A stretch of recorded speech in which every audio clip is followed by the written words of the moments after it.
अम्मा जी जल्दी आइए, देखिए यहाँ पर क्या हो गया। सारा सामान बाहर निकल गया है, कोई मेरी मदद करो। हाय दैया, मैं क्या करूँ, मुझे कुछ भी समझ में नहीं आ रहा।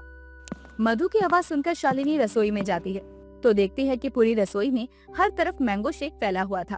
और रसोई को इतना फैला हुआ देखकर शालिनी को अपनी बहू मधु पर बहुत गुस्सा आता है और वो चिल्लाने लगती है, बेड़ा गर्क हो तेरा, ये सब क्या कर दिया तूने बहू। अरे तुझे कोई काम ढंग से करना आता भी है या नहीं, या फिर तेरे घर वालों ने तुझे सिर्फ गाय भैंस बकरी चराना ही सिखाया है। मधु अपनी सास की ये बात सुनकर रोने लगती है। माँ जी मैं क्या करूँ, अब मैं गाँव की गंवार बहू हूँ और मुझे यहाँ इतने सारे इलेक्ट्रॉनिक सामान से भरी हुई रसोई मिल गई है, तो फिर मैं कैसे सब कुछ संभाल पाऊंगी। मुझे तो ये सब कुछ चलाना भी नहीं आता। अरे गोबर कहीं की, मोटी बुद्धि, अगर चलाना नहीं आता तो मुझसे पूछ लेती, सीख लेती। खुद ही बेकार में फन्ने खा बनने की क्या जरूरत थी। सास की बात सुनकर वो उदास हो जाती है। ऐसे ही दिन गुजर रहे होते हैं। मधु आए दिन अपनी आधुनिक रसोई को सीखने की कोशिश किया करती। ऐसे ही एक दिन वो खाना गर्म कर रही थी, लेकिन उसे खाना गर्म करने का बर्तन नहीं मिल रहा था। तभी उसकी नजर स्टील की कटोरी पर जाती है। अरे, अम्मा जी कहती थी कि हमें कभी भी ठंडा खाना नहीं खाना चाहिए, हमेशा खाने को गर्म करके खाना चाहिए। बर्तन तो मिल नहीं रहा, चलो स्टील की कटोरी में ही खाना गर्म करके खा लेती हूँ। मधु ने ये बोला और स्टील की कटोरी में राजमा की सब्जी डालकर माइक्रोवेव में रखकर बंद कर दी। अच्छा हुआ जो माची ने मुझे माइक्रोवेव चलाना सिखा दिया था। अब जल्दी से ये राजमा की सब्जी गर्म हो जाए, फिर मैं माजी को बताऊंगी कि मैंने खुद इस वाली मशीन को चलाया है। मधु ने ये बोला था और उसके बाद पानी पीने के लिए पीछे मुड़ गई। कुछ ही देर में एक तेज धमाका हुआ और माइक्रोवेव से आग निकलने लगी। हाय राम, ये क्या हो गया। माँ जी आइए ना, इधर देखिए रसोई में क्या हो गया। इस मशीन पर लगता है कोई भूत सवार है, इसमें से आग निकल रही है। तभी शालिनी रसोई में आती है और माइक्रोवेव को जला हुआ देखकर कहती है, बहू मैं तो तुझे समझा समझा कर थक गई हूँ। तू इतनी ज्यादा गंवार है कि तुझे इतना भी नहीं पता कि माइक्रोवेव में स्टील के बर्तन नहीं रखते, माइक्रोवेव के बर्तन अलग होते हैं। तूने मुझे हमेशा माइक्रोवेव के बर्तन इस्तेमाल करते हुए देखा होगा, लेकिन फिर भी तू अपनी गवारों वाली हरकतों को बंद नहीं करती है। मैं क्या करती माँ जी, मैंने हर बर्तन हर जगह ढूंढने की कोशिश की, लेकिन वो मुझे कहीं नहीं मिला। जिसके बाद मैंने सोचा कि बर्तन तो सारे एक जैसे होते हैं, मैं कोई भी इस्तेमाल कर लेती हूँ।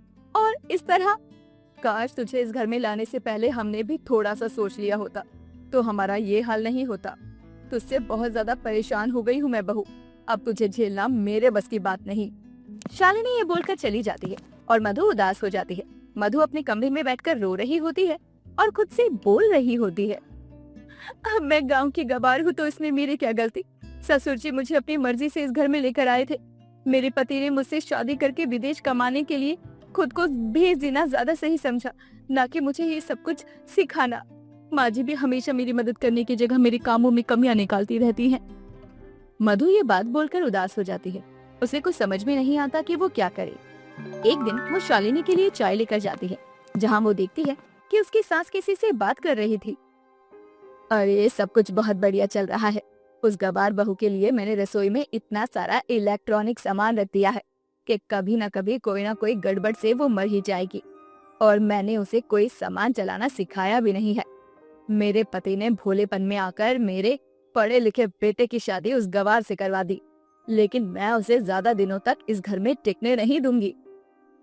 इस बात से अनजान शालिनी कि उसकी बातें बाहर खड़ी मधु सुन रही थी, और जब मधु ये सारी बातें सुनती है तो उसे बहुत दुख होता है और वो कहती है, इसका मतलब माँ जी ने रसोई के अंदर इतना सारा बिजली का सामान इसलिए रखा है ताकि मैं परेशान होकर अपने मायके चली जाऊं और फिर मेरे साथ या फिर कोई हादसा हो जाए और मैं मर जाऊं। मधु ये बोलकर उदास हो जाती है और उसके बाद अपने ससुर को सारी बात बता देती है और कहती है, बस बहुत हो गया पिताजी, आप मुझे बहुत प्यार से लेकर आए थे, लेकिन आपके अलावा इस घर में मुझे कोई पसंद नहीं करता। मेरा पति शादी के 10 दिन बाद ही विदेश काम करने चला गया और 2 महीने के बाद आएगा, और मेरी सास को तो मैं बिल्कुल भी पसंद नहीं हूँ। तुम्हें क्या लगता है मधु बहू, मुझे नहीं पता कि शालिनी तुम्हें बिल्कुल भी पसंद नहीं करती। मुझे ये बात शुरू से ही पता थी, लेकिन फिर भी मैं तुम्हें लेकर आया, क्योंकि मैं जानता था कि अगर हम किसी भी शहरी बहू को लेकर आते हैं तो वो ना ही इस घर को अच्छे से संभाल पाती और ना ही घर के संस्कारों को समझ पाती। तो मैं क्या करूं पिताजी, आप ही बताइए, मुझे तो कुछ भी समझ में नहीं आ रहा। कमल को कीचड़ में खिलने के लिए अपनी जगह बनानी पड़ती है। कभी कभी बंजर जमीन पर भी पौधे खुद ही खिलते हैं। तुम्हें भी ससुराल में अपनी जगह खुद ही बनानी होगी। अगर तुम्हें यहाँ आधुनिक चीजें चलानी नहीं आती तो तुम फोन या यूट्यूब में देखकर सीख जाओ, या फिर मुझसे पूछो, मैं सिखा दूंगा। उसके बाद तुम्हें शालिनी को ये साबित करना होगा कि तुमसे अच्छी बहू उसे नहीं मिल सकती। मधु अपनी ससुर जी की बातें सुनकर अब प्रेरित हो जाती है और फैसला करती है कि वो अपनी सास को अपनी अहमियत समझाकर ही दम लेगी। धीरे धीरे वो अपनी ससुर से और YouTube को देखकर सारी चीजें बनाना और इस्तेमाल करना सीख लेती है। अब उसे डिश वॉशर में बर्तन मांजना आ गया था, रोटी मेकर से रोटी बनाना सीख गई थी। शालिनी उसे ये सब सामान इस्तेमाल करती देखकर हैरान रह जाती है। अरे ये सब क्या है, मेरी गवार बहू को इतना सब कुछ इस्तेमाल करना आखिर कैसे आ गया। माँ जी, आप बिल्कुल भी चिंता मत कीजिए, अब मैं सारे सामान का इस्तेमाल बहुत अच्छे से किया करूंगी और आपको किसी भी तरह की परेशानी नहीं होगी। मधु की बात सुनकर अब शालिनी कुछ नहीं कहती। कुछ ही दिनों में अपने घर पर वो एक किटी पार्टी रखती है जिसमें उसकी सारी दोस्तों को उसने बुलाया था। तभी उसकी एक दोस्त ने कहा, शालिनी, तुझे अपने बेटे वैभव की शादी मेरी बेटी मोना से करनी चाहिए थी। वो बहुत ही मॉडर्न है और तेरे घर के लिए परफेक्ट होती। तूने तो कहा था कि तेरे घर में ये गवार बहू लाकर बैठा दी है, लेकिन तू इसे भगा देगी। मुझे नहीं लगता कि इसे रसोई का कोई भी काम आता होगा। इसे तो मिट्टी का चूल्हा लेपने की आदत होगी। अब क्या कर सकते हैं, ये सब कुछ मेरे हाथ में नहीं था। अब मेरे पति के आगे किसी की कहां ही चलती है। मेरा बेटा अपने पिता की सारी बातें मानता है, इसलिए उसने शादी से ऐतराज नहीं जताया। वो सब लोग इसी तरह की बातें कर रहे थे। तभी वहाँ मधु अलग अलग तरह का नाश्ता लेकर आती है, जो कि उसने सारे इलेक्ट्रॉनिक आइटम से बनाया हुआ था। वो सारा नाश्ता लोगों के आगे परोस देती है। आप सब लोग बैठकर नाश्ता कीजिए, तब तक मैं खाना बना रही हूँ। ये सारा खाना मैंने इलेक्ट्रॉनिक आइटम से बनाया है और हाँ, ये सब कुछ बहुत हेल्थी है। अरे शालिनी, तू तो बोल रही थी कि तेरे घर में गवार बहू आई है, लेकिन ये तो बहुत समझदार है। देख, इसने हमारा कितने अच्छे से स्वागत किया और सब लोगों के लिए कितना हेल्थी और टेस्टी नाश्ता भी बनाया। अगर ऐसी बहू मुझे मिलती तो मैं बहुत खुश होती। मेरी बहू तो मुझे पलटकर नमस्ते भी नहीं बोलती। और सच कहूँ शालिनी, तो मेरी बेटी तो घर का कोई भी काम नहीं करती। उसका काम तो रोज रात को क्लब जाना और सुबह देरी से आना है। और कुछ बोलूं तो कहती है कि अब वो बड़ी हो चुकी है और मैं उसे किसी चीज के लिए मना नहीं कर सकती। ये सारी बातें सुनने के बाद शालिनी को एहसास होता है कि मधु कितनी अच्छी थी, जिसने कभी भी अपनी सास को पलटकर कोई जवाब नहीं दिया। शालिनी सब लोगों के आगे अपनी बहू से माफी मांगती है। मुझे माफ कर दे बहू, मैंने हमेशा तेरी औरों की शहरी बहुओं से तुलना की। मैं तुझे इस घर से निकालना चाहती थी, इसलिए तुझे शहरी माहौल में ढालना नहीं चाहती थी। कोई बात नहीं माँ जी, मुझे ये बात पहले से पता थी, क्योंकि मैंने आपकी सारी बातें सुन ली थी जब आप अपनी सहेली से फोन पर बातें कर रही थी। लेकिन मैंने सोचा था कि मैं अपनी इच्छा से इस घर में और आपके दिल में अपने लिए जगह बनाऊंगी। मुझे खुशी है कि मैं उसमें कामयाब हुई। शालिनी जब ये सुनती है कि मधु को सारी सच्चाई पहले से पता थी, तो उसका सर शर्म से झुक जाता है। वो अपनी बहू से फिर से माफी मांगती है। उसकी बहू भी उसे माफ कर देती है, जिसके बाद वो ठान लेती है कि वो अपनी बहू मधु को अब अपनी बहू नहीं बल्कि बेटी की तरह घर में रखेगी और उसे पूरी इज्जत देगी। कुछ ही महीनों बाद उसका पति भी वापस आ जाता है और वो भी मधु के साथ बहुत अच्छे से बर्ताव करता है।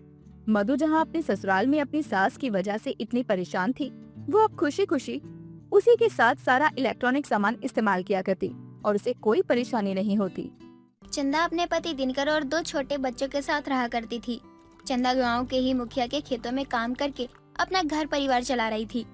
चंदा का पति दिनकर रात में नशे में डूबा रहता। एक रोज चंदा अपने बच्चों को खाना खिला रही होती है, तभी दिनकर शराब के नशे में धुत होकर घर आता है और चंदा से कहता है, मुझे पैसे चाहिए, जल्दी मुझे पैसे दे दे, मुझे पीने जाना है। तेरे को सुनाई नहीं दे रहा क्या कि मैं क्या कह रहा हूँ? मेरे पास कोई पैसा नहीं है, आपको पता है। मैं सुबह कमाने निकलती हूँ, शाम में जो पैसा कमा कर लाती हूँ उससे ही घर का राशन लाती हूँ, तो भला मेरे पास पैसे कहाँ से आएंगे? तुझे पता है ना कि तेरा पति तुझसे पैसे मांगेगा, तो तुझे पैसे बचा के रखने चाहिए थे, समझे तू? मुझे नहीं पता, मुझे पैसे चाहिए मतलब पैसे चाहिए। इतना कहकर दिनकर चंदा के बाल पकड़ लेता है और उसे मारने पीटने लगता है। लेकिन चंदा दिनकर से लगातार यही कह रही होती है कि उसे छोड़ दे, लेकिन दिनकर चंदा की एक नहीं सुनता और उसे मारते हुए उसकी नज़र चंदा के मंगलसूत्र पर जाती है, जिसे वह पकड़कर खींच लेता है और वो टूटकर दिनकर के हाथ में आ जाता है और वो कहता है, चल अच्छा है, आज का गुजारा तो हो जाएगा। इस मंगलसूत्र को बेच दूंगा और 2 दिन आराम से पीता रहूंगा। नहीं, ये मेरे सुहाग की निशानी है, इसे मैं आपको नहीं ले जाने दूंगी। अजी सुनते हैं, रुकिए, मैं इसे ले जाने नहीं दे सकती। बड़ी है सुहाग को बचाने वाली।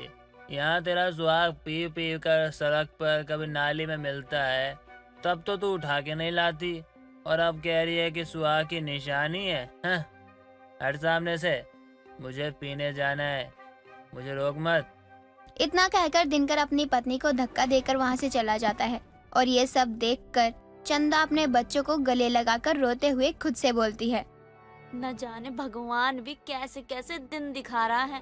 हे प्रभु, आपने पति तो अच्छा नहीं दिया, लेकिन मेरे बच्चों की परवरिश में मैं कोई कमी नहीं आने दूंगी। चंदा तो बेबस थी। अपने पति से मार खाने के बाद भी बेचारी काम करती, क्योंकि उसे अपने बच्चों का पेट जो पालना था। अब सुबह खाना पीना बनाकर चंदा मुखिया के खेतों में काम के लिए निकल पड़ती है। लेकिन जब चंदा मुखिया के घर पहुंचती है तो मुखिया की पत्नी माला चंदा से कहती है, चंदा, आज तुझे काम करने की कोई जरूरत नहीं है। मुखिया जी ने कहा है तुझे आते ही घर भेज दूं।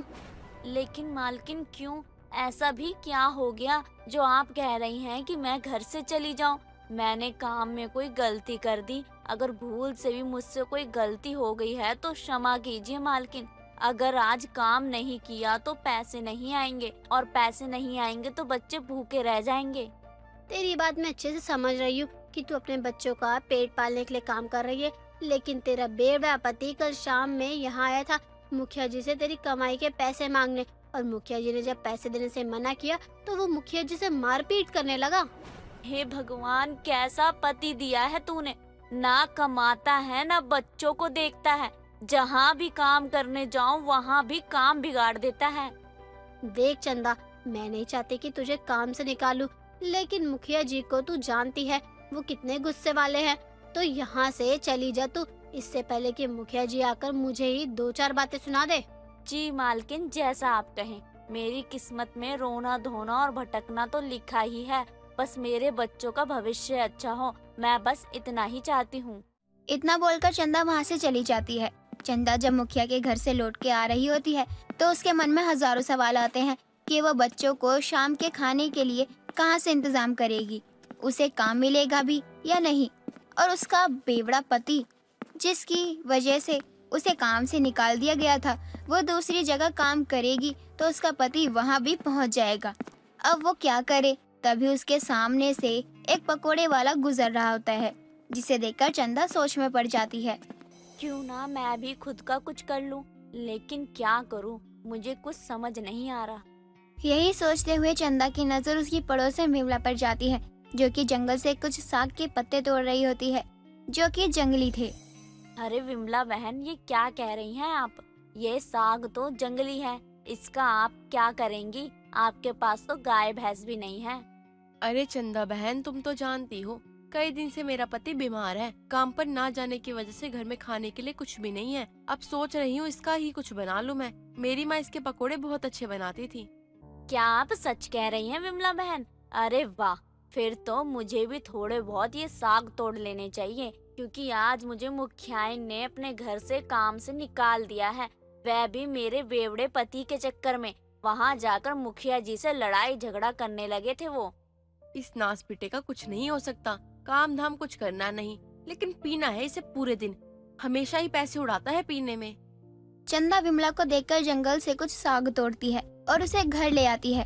इसके बाद विमला के बताए गए रेसिपी से वो उस जंगली साग की यानी घास फूस की तरह दिखने वाले उस साग के पकोड़े बनाती है, जो उसके साथ उसके बच्चों को भी बहुत पसंद आते हैं। बस फिर क्या था, चंदा के दिमाग में एक बहुत अच्छी सी तरकीब आती है। अब अगली सुबह चंदा उठती है और उसी जंगल जाकर ढेर सारे साग तोड़ कर लेकर आती है और उसके ढेर सारे पकोड़े और मीठी और तीखी दोनों चटनी बनाकर अपने सर पर एक टोकरी लिए उसे बेचने के लिए निकल पड़ती है। गर्मा गर्म साग के पकोड़े ले लो, एकदम गर्मा गर्म स्वादिष्ट पकोड़े हैं। एक बार जो खाओगे बार बार आओगे। अरे बहन, क्या बेच रही हो? साग के पकोड़े? अरे वाह, ये तो मेरे पसंदीदा है। जरा एक प्लेट लगा दो।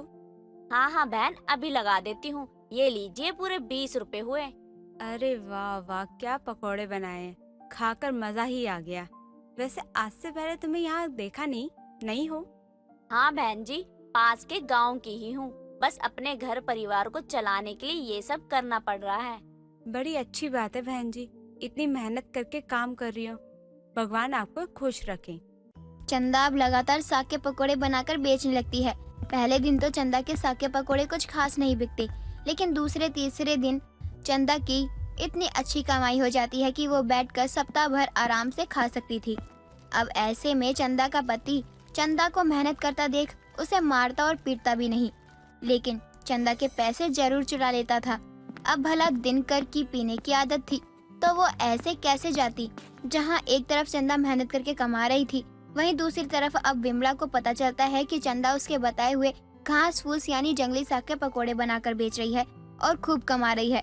तो उसके मन में लालच आ जाता है और वो गांव वालों को भड़काना शुरू कर देती है। अरे बहन, चंदा के हाथों के पकोड़े मत खाना। वो जंगल से घास फूस लाकर उसके पकोड़े बनाकर खिला रही है। विमला बहन, क्या बात कर रही हो? लेकिन मैंने भी चंदा के पकोड़े खाए हैं, ऐसा तो कुछ मुझे लगा नहीं।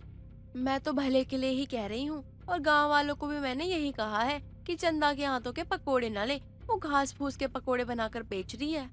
देखो बहन, मैंने तो नहीं देखा कि चंदा बहन कहाँ से पकोड़े बना रही है, कहाँ से घास लेकर आती है, लेकिन घास के पकोड़े तो बिल्कुल नहीं लगते। खैर, किसी की तरक्की दूसरों से देखी नहीं जाती, और खासकर जब किसी पड़ोसन की तरक्की होती है तो दूसरी पड़ोसन को कहाँ देखी जाती है। क्यों विमला बहन, सही कह रही हूँ ना मैं? इन सब बातों में क्या रखा है? आप भी कमाओ और खाओ अच्छे से। इतना बोलकर वो औरतें वहाँ से चली जाती है, और औरत के जाने के बाद विमला को पता चलता है कि वो औरत विमला को ताने देकर गई है।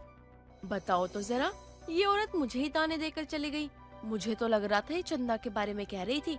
यार, मैं भी कितनी मूर्ख हूँ, ये मेरे झांसे में आ नहीं पाएगी। लेकिन जैसी भी हो, चंदा पकोड़े तो अच्छे बना रही है। मैं भी 2-4 पकोड़े खा कर आती हूँ, खुशबू तो बहुत अच्छी आ रही है वहाँ से। इतना बोलकर विमला चंदा के घर पहुंचती है और देखती है चंदा भी गर्मा गर्म पकोड़े तल रही है, जिसे देखकर विमला के मुंह में पानी आ जाता है और विमला वही पकोड़े खाने बैठ जाती है।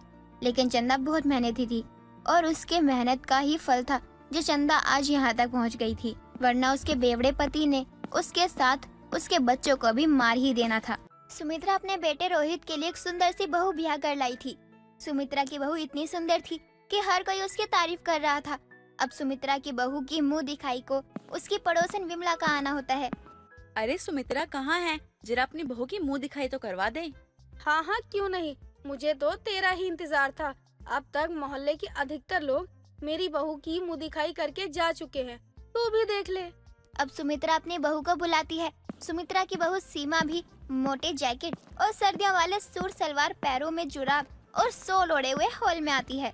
ये लो, मेरी बहू भी आ गई। अब कर ले तू मेरी बहू की मुंह दिखाई। वैसे भी शगुन लाई है या नहीं? अरे शगुन तो मैं लेकर आई हूँ, लेकिन मुझे समझ नहीं आ रहा है कि तेरी बहू ने इतनी गर्मी में इतने गर्म कपड़े क्यों पहने हुए हैं। ये शॉल, ये जुराब, ये सर्दियों के सूट, ये क्या है? अरे बहू, सच में ये सब क्या है? ये तो विमला ने नोटिस कर लिया, वरना मैंने तो ध्यान भी नहीं दिया था तेरे इन कपड़ों पर। माँ जी, मुझे गर्म कपड़े इसलिए पहनने पड़ते हैं क्योंकि ये शरीर से जितना पसीना आता है उतना फिगर मेंटेन रहता है। फिर तो तेरी सास और मुझे सर्दियों वाले कपड़े पहनकर घूमने चाहिए ताकि हमारा मोटापा भी कम हो जाए। क्यों, सही कह रही हूँ ना बहू मैं? अरे नहीं नहीं, इसके साथ डाइट भी फॉलो करना होता है और ये सब आप लोगों के बस की नहीं है। वैसे भी आप लोगों की उम्र हो चुकी है। अरे बहू, अब तो घूंघट हटा दे।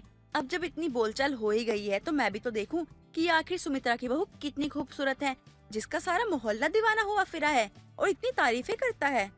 अब विमला जैसे ही सीमा का घूंघट हटाती है, विमला सुमित्रा की बहू को देखकर हैरान रह जाती है, क्योंकि वाकई सीमा बहुत ज्यादा सुंदर थी। लेकिन उसके गर्म कपड़े पहनना उसकी सास सुमित्रा, ना ही विमला को कुछ समझ आता है। अच्छा ठीक है बहू, अब तू कमरे में जा, या ऐसे कर 2 कप चाय बना ला मेरे और विमला के लिए। अरे बहू, अब तो उतार ले गर्मी के कपड़े। किचन में तो इतनी गर्मी लगती है। ना जाने सुमित्रा तेरी बहू कैसे शौक पाल रही है। मुझे भी बड़ी हैरानी हो रही है, इतनी गर्मी में गर्म कपड़े भला कौन पहनता है।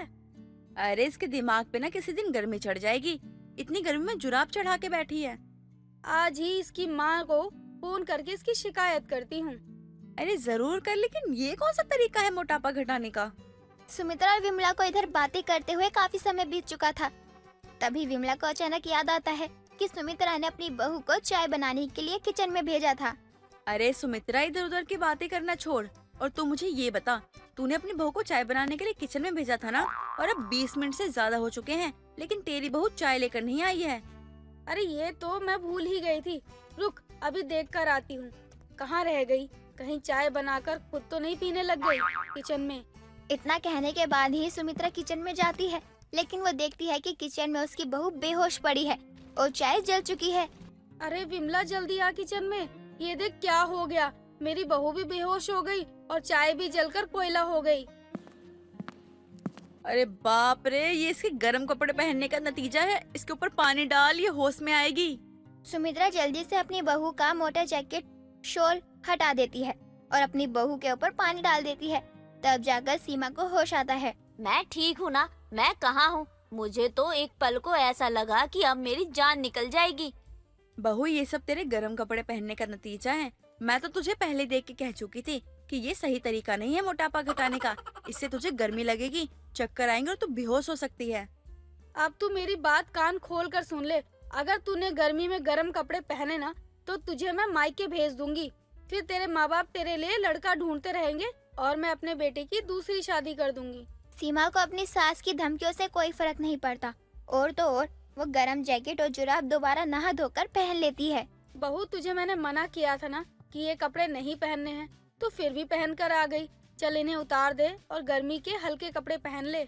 माँ जी, मैंने अपने रंग रूप को इतना सुंदर बनाने के लिए बहुत मेहनत की है। मैं घर पर जब भी रही हूँ तो मुझे मोटे गरम कपड़े पहनने की आदत है, जिस वजह से मैं गर्मी में बेशक चक्कर खाकर गिर जाऊँ, लेकिन गरम कपड़े पहनना नहीं छोड़ सकती।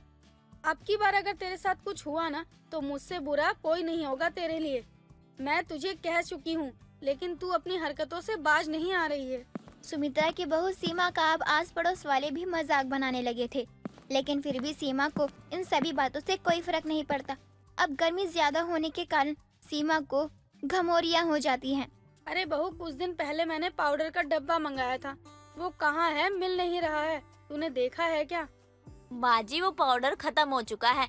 दरअसल मुझे ना घमौरिया हो गई है, इसी वजह से मुझे पाउडर लगाना पड़ता है और लगाते लगाते वो खत्म हो चुका है। क्या तुझे घमौरी हो गई? फिर भी तूने गर्म कपड़े पहने हैं। आखिर तू चाहती क्या है? माँ जी, मैंने कहा ना आपको, मेरी सुंदरता का राज ये गरम कपड़े हैं। मुझे ज्यादा से ज्यादा पसीना आता है, तभी मेरा शरीर निखर जाता है। अगर तुझे इतना ही पसीने बहाने का शौक लग रहा है तो मजदूरी कर ले। 2-4 ईंटें उठाएगी ना तो पसीने से तरतर हो जाएगी। लेकिन मैं धूप में काली भी तो पड़ जाऊंगी ना माँ जी, और आप लोग मुझे जिम जाने नहीं देंगे। माँ भी मुझे जिम नहीं जाने देती थी। माँ कहती थी कि जिम जाएगी ना तो मर्दाना शरीर बन जाएगा। समधन जी तो बहुत अच्छी हैं, लेकिन ना जाने तू किस पर गई है। भगवान बचाए मुझे तुझसे। अब तो मोहल्ले वाले भी मुझे तुझे लेकर ताना मारने लगे हैं कि ना जाने क्यों अपनी बहू को गर्म कपड़े पहनाती है ये। अब क्या कर सकते हैं माँ जी, अच्छे काम के तो सब बुराई करते हैं। लेकिन तू अपनी हरकतों को नहीं छोड़ने वाली है, यही कहना चाहती है ना तू? हाँ बिल्कुल, ऐसा ही समझ लीजिए माँ जी। मैं अपने गरम कपड़े नहीं उतारने वाली हूँ। सुमित्रा अब अपनी बहू से और भी ज्यादा परेशान हो चुकी थी, जिस वजह से वो अब अपनी पड़ोसन विमला से मदद लेती है ताकि उसकी बहू सीमा गरम कपड़े पहनना छोड़ दे। देख, तेरी बहू ना ऐसे नहीं मानने वाली है। उसके कमरे से पंखा, कूलर, एसी सब हटवा दे। उसके बाद इसे पता चलेगा असली गर्मी आखिर होती क्या है। ये हुई ना बात, अब इसे बताती हूँ कि असली गर्मी होती क्या है। इस औरत ने तो मेरा जीना हराम करके रखा हुआ है। आखिर ये चाहती क्या है? अब अगले ही दिन सुमित्रा अपनी बहू के कमरे से कूलर, पंखा, एसी सब हटवा देती है। अब जब सीमा को ये पता चलता है तो वो अपनी सास को कुछ भी नहीं कहती है। अब मैंने माँ जी को ये कहा कि उन्होंने कूलर, पंखा और एसी क्यों हटाया है, तो वो मुझे ही सुनाने वाली है, लेकिन मैं भी तो क्या ही करूं। सीमा को अब भी पूरी रात नींद नहीं आती। सीमा का पति तो हॉल में जाकर सो जाता है, लेकिन सीमा हॉल में जा भी नहीं सकती थी, वरना तो सुमित्रा उसे अगले दिन से गर्म कपड़े भी ना पहनने दे। और होता भी ऐसा ही है। अगली सुबह जब सुमित्रा उठती है तो वो अपनी बहू के कमरे में जाती है तो देखती है उसकी बहू गिरी हुई है। बहू तो ठीक तो है ना, तू यहाँ क्यों सो रही है? बहू कहीं तू बेहोश तो नहीं हो गई ना? अरे कितनी सड़ी गर्मी में इस कमरे में है ये। सुमित्रा अपनी बहू को जैसे तैसे उठाती है और सीमा भी होश में आने के बाद अपनी सास को अपनी आप बीती बताती है। माँ जी, मुझे रात में इतनी गर्मी लगी कि मैं बेहोश हो गई, और अभी आप नहीं आती तो यमराज मुझे लेने के लिए आ ही रहे थे। बस थोड़ा ट्रैफिक जाम में अटक गए थे। चुप कर और ये भी उतार कर आ। माँ जी, मुझसे भी रात की गर्मी बर्दाश्त नहीं हुई, ये सब मेरे कारण ही हुआ है। तो ध्यान भी तुझे ही रखना चाहिए ना।